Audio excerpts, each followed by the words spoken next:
Indian ബഹിരാകാശ യാത്രികൻ ശുഭാംശു ശുക്ലയെ രാജ്യം ആദരിക്കുന്നു. വികസിത് ഭാരത് 2047 ലക്ഷ്യം കൈവരിക്കുന്നതിൽ ബഹിരാകാശ പരിപാടിയുടെ നിർണായക പങ്കിനെക്കുറിച്ച് പാർലമെന്റിൽ ഇന്ന് പ്രത്യേക ചർച്ചയുണ്ടാകും. പ്രധാനമന്ത്രി നരേന്ദ്രമോദിയുമായി ശുഭാംശു ശുക്ല ഇന്ന് നേരിൽ കാണും. കഴിഞ്ഞ ദിവസം ഡൽഹി വിമാനത്താവളത്തിലെത്തിയ ശുഭാംശുവിനെ കേന്ദ്രമന്ത്രി ജിതേന്ദ്ര സിംഗിന്റെ നേതൃത്വത്തിലാണ് സ്വീകരിച്ചത്. വിവരങ്ങളുമായി എസ് നന്ദഗോപൻ നമുക്കൊപ്പം തുടരുന്നുണ്ട്. നന്ദൻ, ഇന്ന് ശുഭാംശു ശുക്ലയെ രാജ്യം ആദരിക്കുകയാണ്, പാർലമെന്റിൽ ആദരിക്കുകയാണ്. പ്രധാനമന്ത്രിയുമായി കൂടിക്കാഴ്ച ഉണ്ടാകുമെന്നറിയുന്നു. എപ്പോഴാണ് ഈ കൂടിക്കാഴ്ച?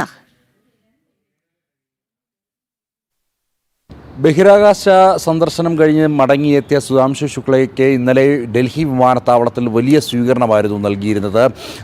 കേന്ദ്രമന്ത്രി ജിതേന്ദ്ര സിംഗിൻ്റെ നേതൃത്വത്തിൽ, ഒപ്പം തന്നെ ഡൽഹി മുഖ്യമന്ത്രി രേഖ ഗുപ്ത അടക്കമുള്ളവർ പങ്കെടുത്ത വലിയ സ്വീകരണ പരിപാടി ഇന്നലെ ഡൽഹി വിമാനത്താവളത്തിൽ നടന്നു. അതിനുശേഷം മുഖ്യമന്ത്രിയും അതേപോലെ തന്നെ ജിതേന്ദ്ര സിംഗുമായും ഒക്കെ തന്നെ അദ്ദേഹം ഈ ശുഭാംശു ശുക്ല സംഭാഷണം നടത്തിയിരുന്നു. ഇന്നിപ്പോൾ പാർലമെൻറ്റിൽ അദ്ദേഹത്തെ MP-മാർ ചേർന്ന് സ്വീകരിക്കുകയാണ്. അതിനുശേഷം പാർലമെന്റിൽ ഇന്നിപ്പോൾ ഇതുമായി ബന്ധപ്പെട്ട പ്രത്യേക ചർച്ചകളുണ്ടാകും. ശുഭാംശു ശുക്ലയുടെ യാത്രയും മാത്രമല്ല 2047 വികസിത ഭാരതം എന്നുള്ള ലക്ഷ്യം കൈവരിക്കുവാൻ ഭാരതത്തിൻ്റെ ബഹിരാകാശ ദൗത്യങ്ങൾ അത് ഏറെ നിർണായകമാണ്.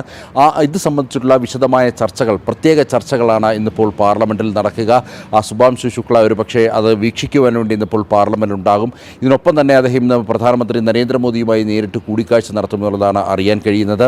23-ാം തീയതി ലോക ബഹിരാകാശ ദിനവുമായി ബന്ധപ്പെട്ട് നടക്കുന്ന പരിപാടിയിൽ ഭാരത് മണ്ഡപത്തിൽ നടക്കുന്നുണ്ട്. ഡൽഹിയിലെ ഭാരത് മണ്ഡപത്തിൽ അവിടെ അദ്ദേഹം പ്രത്യേക അതിഥിയായി പങ്കെടുക്കും എന്നുള്ളതാണ് അറിയാൻ കഴിയുന്നത്. ഏതായാലും രാജ്യം വലിയ വരവേൽപ്പാണ് ശുഭാംശു ശുക്ലയ്ക്ക് നൽകിയതും, ഒപ്പം തന്നെ ഇന്നലെ വിമാനത്താവളത്തിൽ വലിയ വരവേൽപ്പ് നൽകി.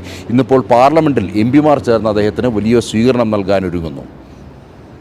ശുഭാംശു ശുക്ലയ്ക്ക് ഇന്നലെ ഭാരതം ഊഷ്മള വരവേൽപ്പ് ഒരുക്കിയിരുന്നു എന്ന് അദ്ദേഹത്തെ പാർലമെന്റിൽ ആദരിക്കുന്നുണ്ട്. ഒപ്പം തന്നെ പ്രധാനമന്ത്രി നരേന്ദ്രമോദിയുമായി ഇന്ന് കൂടിക്കാഴ്ച ഉണ്ടാകുമെന്നാണ് നമുക്ക് അറിയാൻ സാധിക്കുന്നത്. എസ് നന്ദഗോപനാണ് വാർത്തയുടെ വിശദാംശങ്ങൾ നൽകിയത്.